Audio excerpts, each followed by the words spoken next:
Assalamualaikum warahmatullahi wabarakatuh. Hai Sobat Ngota. Nah, ternyata udah lama banget nih kita nggak ngobrol-ngobrol asik bareng Ngota Official. Bener kan?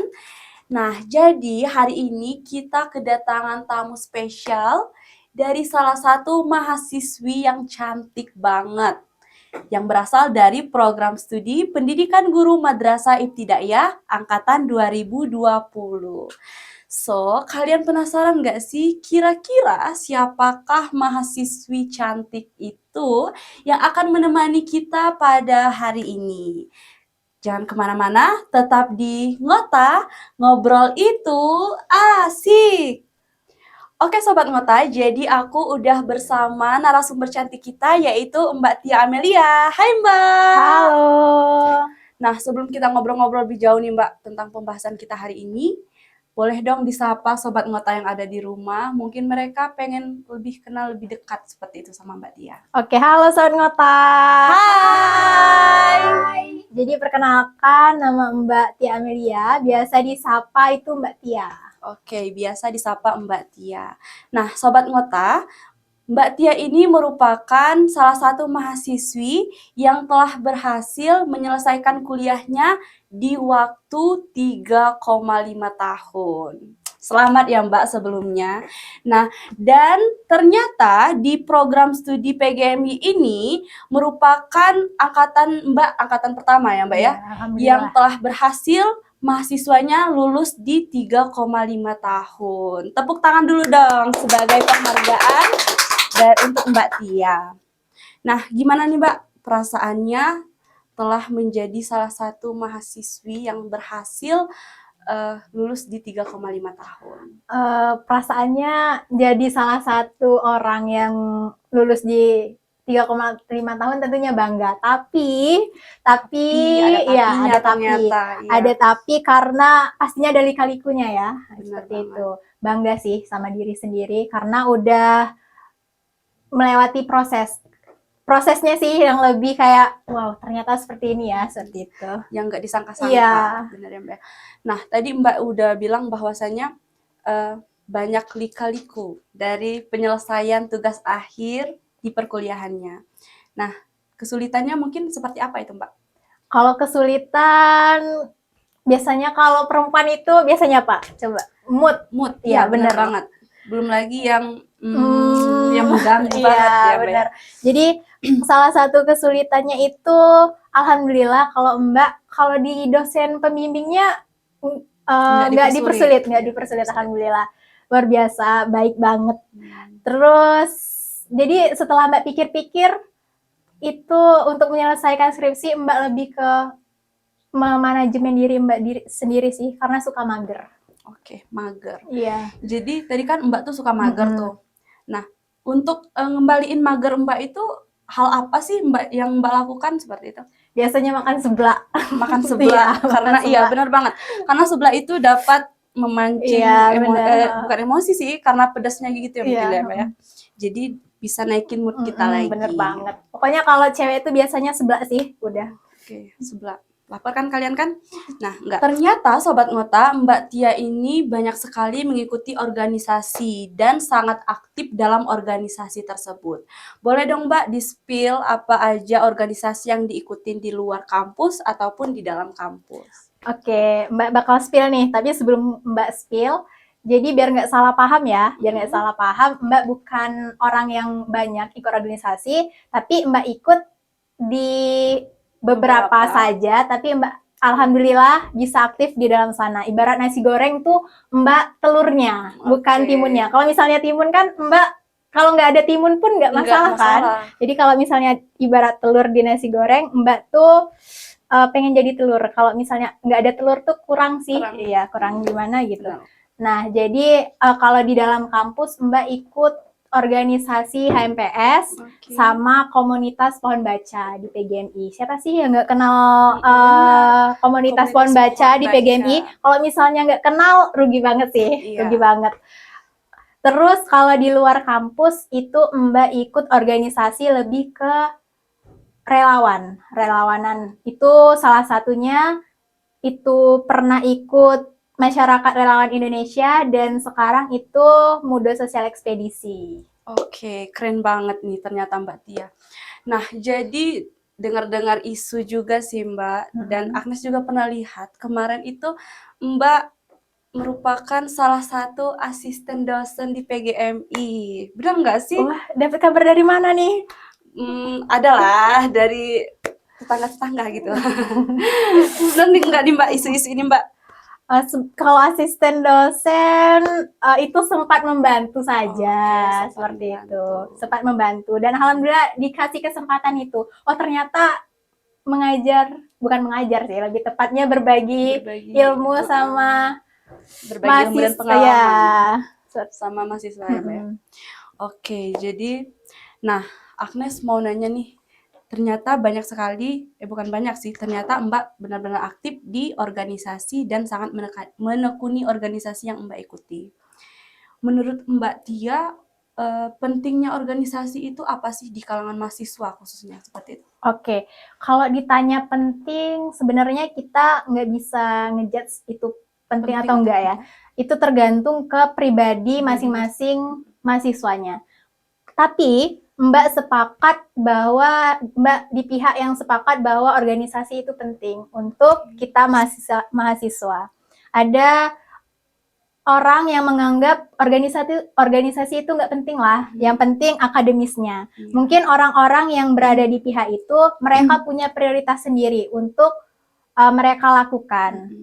Tapi karena Mbak yang di pihak itu, menurut Mbak itu penting karena dari organisasi, itu tuh Mbak bisa melatih skill Mbak. Kemudian sebagai mahasiswa rugi banget kalau misalnya nggak ikut organisasi. Karena melalui organisasi itu kita bisa menjadi orang yang memanfaatkan potensi kita untuk berbagi ke orang lain, kemudian bisa menghabiskan sesuatu atau waktu kita tuh untuk hal-hal yang lebih positif seperti itu. Melalui organisasi ini salah satunya. Jadi waktu kita itu selama di kampus nggak terbuang sia-sia. Iya, benar.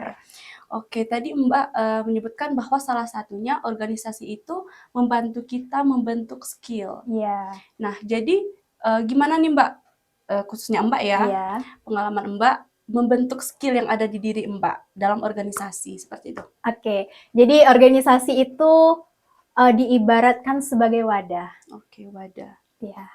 Kalau misalnya kuliah, kan mungkin kita salah satu orang yang beruntung di luar sana, yang nggak semua orang tuh bisa punya kesempatan untuk kuliah. Jadi ibaratkan seperti ini, kuliah itu adalah tempat kita belajar berenang di kolam renang. Jadi belajar berenang di kolam renang itu kita masih bisa untuk mengatur tinggi rendahnya air atau gimana. Kalaupun tenggelam, kita tuh masih ada yang mantau dari kejauhan. Iya, ada pelatihnya seperti itu. Tapi ketika kita nggak kuliah lagi, itu kan udah ibaratnya udah ke lautan, udah di lautan, dilepas. Jadi melalui organisasi ini kita tuh kayak mempersiapkan diri kita untuk bisa melawan lautan kehidupan yang sebenarnya. Oke, dalam organisasi kita dapat melawan alur kehidupan selanjutnya yang dibawa oleh ombak begitu besar, ya. Oke. Jadi melalui organisasi tadi Mbak sebutkan kan kita melatih skill. Jadi skill yang pertama itu yang pastinya bagaimana kita memanajemen waktu sebagai mahasiswa yang harus fokus sama akademis.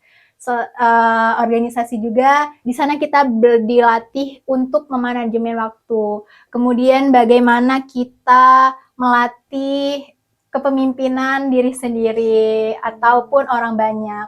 Kemudian melalui organisasi kita bisa beradaptasi sama orang banyak. Kemudian melalui organisasi juga itu tuh kita bisa dilatih untuk lebih bertanggung jawab. Cara yang paling efektif untuk kita menuju kedewasaan itu adalah ketika kita mengambil amanah atau tanggung jawab. Secara nggak langsung ya, walaupun kadang tuh orang menyepelekan tanggung jawab itu terlihat sederhana seperti itu kan.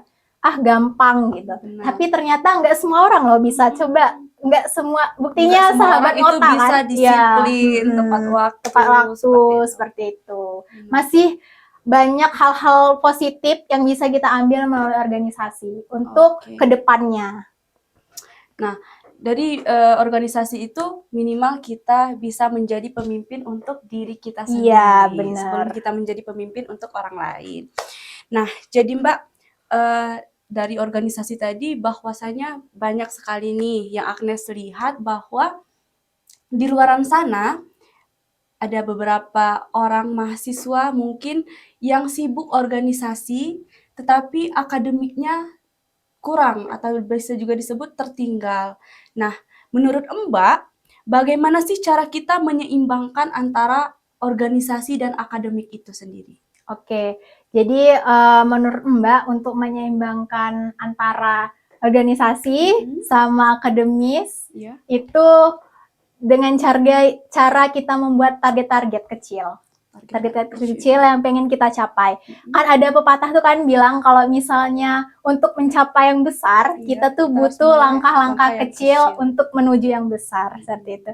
Nah, jadi Mbak tuh sebenarnya belum konsisten untuk melakukan atau membuat target-target itu, tapi Mbak berusaha untuk terus mencoba. Salah satunya kan biasanya Agnes pernah kan dengar ada orang yang rutin membuat target tahunan, kemudian ada target bulanan, mingguan, sampai yang detail itu adalah harian. Oke. Nah, Mbak, sebelumnya ke target nih. Jadi kita pertama di Agnes menemukan target-target itu atau kita kenal dengan time schedule ya, Mbak ya? Iya, benar banget. Nah, itu Agnes pernah dulu buat Iya. di saat Agnes mengikuti di organisasi lah. Iya, iya. Nah, kita menemukan itu. Ternyata organisasi juga memberi kita pelajaran tentang hal itu yang kita nggak dapat di kelas. Oke, Mbak lanjut Mbak. Targetnya tadi seperti apa tuh Mbak? Sekarang kalau ditanya target, Mbak tuh suka menuliskan di buku-buku. Kalau ada juga orang yang sering menempelkan di dinding kamar kan? Jadi kalau misalnya jadi Mbak salah satu yang lebih suka ke nulis yang di buku. Jadi kalau misalnya di buku, salah satu target Mbak tadi salah satunya itu dulu tuh 3,5. Iya, 3,5 itu salah satu target Mbak. Dulu sempat pesimis karena dengar isu kalau misalnya PGM itu belum bisa untuk lulus di 3,5 karena harus ada SKS kan, SKS yang SKS wajib ya. Jadi itu tapi Mbak seperti ada keyakinan tersendiri, tetap Mbak tuliskan lulus di 3,5 tahun. Siapa sangka sih, alhamdulillah ternyata benar-benar terwujud. Nah, Agnes mau tahu dong Mbak, target-target yang Mbak buat di time schedule Mbak itu yang udah tercapai seperti apa? Kalau yang udah tercapai tadi salah satunya 3,5 tahun. Terus sebelum 3,5 tahun itu ada target juga kalau di kampus sempro sebelum KKN. Oke, sempro sebelum KKN. Keren bisa nggak nih semester 6 yang sekarang sebelum KKN harus sempro? Agnes sekarang semester berapa? Semester 6. Semester 6. Jadi harus gimana? Sebentar lagi apakah berharapnya sih mengikuti Mbak seperti itu. Oke, doain Mbak. Oke. Nah, jadi dari target-target tadi, apakah udah tercapai semua nih Mbak? Atau masih ada target yang belum tercapai sampai saat ini? Kalau untuk target itu pastinya nggak semua tercapai karena di setiap perjalanan pasti ada kegagalan kan, ada kegagalan. Iya, benar. Jadi salah satu target yang nggak tercapai dulu tuh dan yang paling bermakna sih menurut Mbak sekarang itu adalah dulu waktu lulus SMA, Mbak tuh pengen banget sekolah di Ikatan Dinas, STIS. Iya, STIS. Jadi waktu itu udah ikut bimbel, pokoknya udah belajar lah, udah beli bukunya, udah mengikuti alurnya sampai pada akhirnya itu belum dikasih kesempatan. Dan akhirnya putar setir untuk kuliah di IAIN Curup. ternyata nggak seburuk itu loh, nggak seburuk rencana ternyata rencana yang kita buat dan yang dibalik kegagalan tuh pasti ada hikmahnya. Ketika Mbak kuliah di IAIN Curup, itu kan Mbak inget untuk Mbak tuh pengen banget jadi guru. Coba kalau misalnya Mbak mikir sekolah di kedinasan tadi. Iya, nggak mungkin kan Mbak bisa Iya, untuk mencapai cita-cita itu. Jadi kayak yang udah sekolah di IAIN, kemudian ketemu teman-teman komunitas, organisasi, terus bisa ikut banyak organisasi juga di luar yang mengarahkan untuk terus ke arah jalan itu loh. Ternyata ketika kita mampu untuk memaknai di balik setiap kejadian itu tuh bakal wah ternyata rencana Allah tuh lebih indah seperti itu. Masya Allah. Nah, jadi banyak banget nih Sobat Ngota hal menarik dari Mbak Tia Amelia. Nah Mbak, boleh dong ceritain tentang, mungkin Mbak boleh spill nih kegiatan-kegiatan apa aja atau seperti apa nih kegiatan yang ada di organisasi kampus. Salah satunya tadi Pohon Baca dan juga ada HMPS.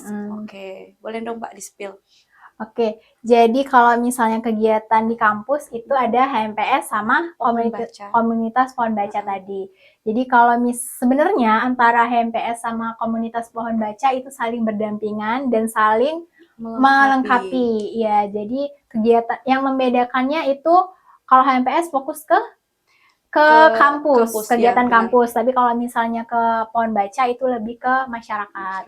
Masyarakat seperti anak-anak, kemudian di luar kampus lah, ya di luar kampus seperti itu. Jadi ada namanya kegiatannya tuh kalau di Pohon Baca itu alow itu pergi. Kalau bahasa Rejangnya kan alow itu pergi. Dan uniknya kalau misalnya di HMPS sama di Pohon Baca itu tuh pakai bahasa Rejang. Tadi itu ada khusus dari prodi PGMI. Iya, prodi PGMI. Ada alow, ada gabo, kemudian ada sekundang, kemudian ada pasoa, kemudian ada ini lagi, apa tuh? Dasai kalau nggak salah. Iya, dasai itu. Pakai bahasa Rejang semua, seperti itu. Nah Mbak, menurut Mbak nih, kan itu keunikan yang ada di prodi PGMI, menggunakan bahasa Rejang dalam nama-nama kegiatannya. Nah, menurut Mbak, mengapa sih bisa menciptakan atau mencetuskan bahasa tersebut di dalam nama kegiatannya? Jadi ada motivasi keluarnya nama-nama yang unik dengan bahasa Rejang tadi itu karena kan anak IAIN ini kan nggak cuma dari Rejang Lebong nih, tapi ada dari Sumatera Selatan, kemudian ada yang dari Kalimantan jauh dari sana, kemudian ada yang dari Sumatera Barat. Itu tuh mereka kan nggak semuanya tahu. Jadi harapannya kita buat nama-nama itu tuh mereka tuh tahu sih di mana bumi bumi dipijak, di situ langit dijunjung. Iya, bener banget. Itulah maksudnya. Nah, jadi tujuan dari nama-nama yang menggunakan bahasa Rejang tadi untuk memperkenalkan sedikit demi sedikit lah, biar orang tuh tahu gitu kosakata dari bahasa Rejang, minimal lingkup mahasiswa IAIN Curup dulu. Bener banget. Nah, itu tadi kan kegiatan Mbak yang ada di dalam organisasi dalam kampus nih. Terus Agnes juga mau tahu dong, untuk kegiatan yang ada di luar kampus itu apa aja? Oke, jadi kegiatan di luar kampus itu sebenarnya kan kalau kita ngikut organisasi itu kan butuh hal yang sesuai dengan diri kita kan, passion diri kita. Mbak tuh suka banget ikut ke dunia kerelawanan. Jadi salah satu wishlist, masih tentang wishlist dan target tadi loh. Itu tuh Mbak pengen banget ikut pengabdian. Jadi beberapa tahun belakangan itu tuh belum tercapai. Tapi alhamdulillah di tahun ini, tahun 2023 kemarin itu alhamdulillah tercapai dan tergabung di dalam organisasi Yayasan Mudo Sosial Ekspedisi. Jadi di sana itu kegiatannya seperti ada pengabdian, kemudian sosial kemasyarakatan lah intinya. Jadi selain udah dapet Mbak tuh dulu cuman pengen ikut pengabdian, tapi ternyata dapet bonus selain masuk ke pengabdiannya juga tergabung di dalam organisasinya langsung menjadi anggota seperti itu. Menjadi anggota dari core timnya, ya kepengurusannya seperti itu. Jadi kayak yang itulah tadi ada banyak hal yang nggak terduga dan itu wah ternyata lebih gimana gitu kan. Jadi kalau misalnya di Muda Sosial Ekspedisi itu kegiatan pengabdiannya kita datang ke daerah 3T, terluar, terdepan, dan tertinggal. Jadi bisa dilihat dari akses pendidikannya itu masih kurang, terus dari aspek kesehatan, sosial masyarakatnya seperti itu. Jadi program-program yang kita buat di dalam pengabdian itu tuh benar-benar fokus ke sana, dari pendidikan, kesehatan, kemudian ekonomi kreatifnya, sosialnya, seperti itu. Sampai-sampai kemarin waktu di daerah terakhir pengabdian kemarin itu cuma ada satu guru loh di sana seperti itu. Guru? Iya, satu guru yang mengajar dari kelas 1 sampai kelas 6. Jadi tuh untuk daerah 3T ini benar-benar daerah ya masih sangat kekurangan, kurang terjajah oleh pemerintah. Jadi kita sebagai anak muda tuh tadi salah satu fungsi dari kita ikut organisasi itu bukan untuk keren-kerenan aja, tapi menjadi bermanfaat untuk orang lain. Bukan sekedar nama aja. Iya, nama aja. Tapi bagaimana kita tuh bisa bermanfaat untuk orang lain. Salah satunya tadi nggak kalah kerennya juga sih pohon baca. Setiap alo itu kan ketemu anak-anak, berbagi keceriaan, senyuman. Seneng kan Agnes? Kalau misalnya kita tuh ada rasa tersendiri ketika melihat anak-anak tuh senyum, kayak susah dijelaskan itu tuh kayak karena aku juga salah satu dari anggota komunitas pohon baca dan juga pernah terjun langsung sama mereka. Rasanya tercerger kan, ada rasa sebagai sedih, haru, bahagia itu campur. Iya, bener banget. Oke, jadi Mbak untuk yang sosial apa tadi? Muda Sosial Ekspedisi. Muda Sosial Ekspedisi. Nah, itu tadi kan banyak banget tuh kegiatan-kegiatannya. Itu tuh untuk sistem pendaftarannya itu ada masa jabatannya kah atau benar-benar kayak komunitas pohon baca kan? Kalau komunitas pohon baca itu benar-benar sampai kapanpun mereka tetap di sana seperti itu. Iya. Jadi kalau sama aja. Jadi kalau misalnya di Muda Sosial Ekspedisi itu tetap kalau misalnya udah jadi anggota selamanya kita bakal jadi anggota. Oke. Nah, tadi kita udah ngebahas tentang organisasi, kegiatan-kegiatan yang ada di organisasi telah Mbak Tia ikutin. Nah, Agnes juga mau nanya nih Mbak, kan salah satunya Agnes juga semester 6. Dan teman-teman sahabat-sahabat ngota juga mungkin yang di rumah juga sama, kebingungannya sama seperti Agnes, seperti itu kan. Nah, yang ingin Agnes tanya ini tuh di sela-sela, bukan di sela-sela sih, memang Mbak Tianya yang benar-benar sibuk untuk akademik dan juga banyak dari keaktifan untuk organisasinya tadi kan Mbak ya.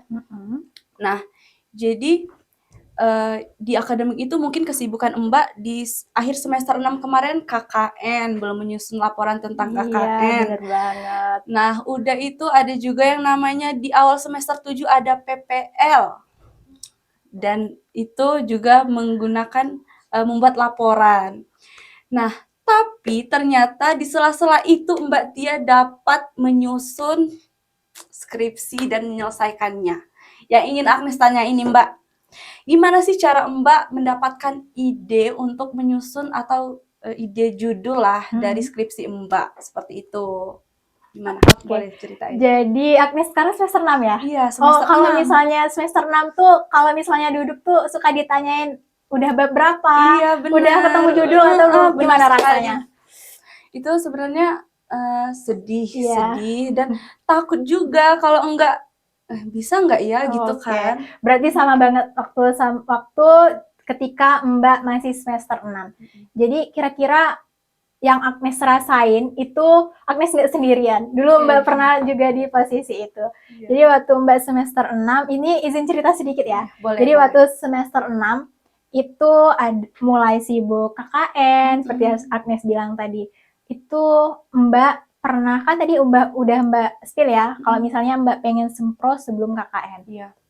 Jadi ketika awal-awal di semester 6, Mbak itu udah, kalau setiap duduk udah ditanyain, apa judul, apa sih masalah. Kalau ketemu kawan-kawan tuh, apa ya, cak mana sih judul sekarang, udah nyampe mana kau, gitu kan. Iya. Udah nyampe mana kau, gitu kan. Tapi kita tuh triknya adalah, tips dari Mbak setelah Mbak menjalani itu, ternyata kuncinya adalah satu, jangan panik.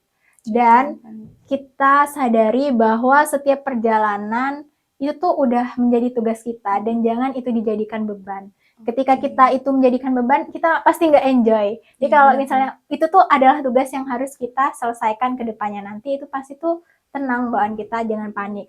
Misal, pertama, tips dari Mbak adalah ikutin, di semester 6 itu ada mata kuliah bimbingan skripsi. Iya, bimbingan skripsi, itu ikutin. Jangan terburu-buru, ikuti prosesnya dulu. Bimbingan skripsi kita udah tahu alurnya bagaimana, apa sih skripsi, kemudian bagaimana alurnya membuat skripsi, itu tuh kita bakal paham sendiri nantinya. Kemudian jangan lupa juga ikuti isu dari pendidikan sekarang. Misal, ikuti isu yang benar-benar kita suka, kemudian yang kita kuasai. Selain kita suka itu untuk mempermudah kita ke depannya, dan kita kuasai untuk membantu support. Selain kita suka, kita kuasai juga, seperti itu. Terus kalau misalnya kita kan tadi Mbak bilang ada duduk terus ditanya, jangan panik. Kita ambil ilmunya dulu. Nanti oh ya, Mbak ada cerita waktu sebelum sempro itu tuh, ketika teman-teman udah pada ACC, Mbak tuh belum bener-bener, Mbak cuman tahu aku tuh pengennya ke sini loh. Kalau Mbak dulu suka ke parenting. Tapi arahnya kemana gitu kan. Teman-teman udah pada ACC, tapi Mbak, kita tuh fokus. Itulah tadi gunanya membuat target. Oh, prioritas sekarang fokus dulu ke mencari masalah. Kemudian temukan judul, sering-sering observasi. Baik, observasi itu nggak harus tentang melihat. Tadi bagaimana biasanya kita mendengar isu dengan mendengarkan, mengamati, seperti itu. Nanti kita tuh bakal terarah. Oh, saya tuh pengennya ke sini. Kita rangkum, kita cari referensi, kemudian nanti kita konsultasikan ke dosen PA kita. Nanti bakal diarahkan, dan pada akhirnya percayalah, itu tuh bakal ada titik kita tuh bisa di situ. Intinya kalau di semester 6 awal itu jangan panik dulu. Ikuti prosesnya dengan baik, kemudian step by step ikutin.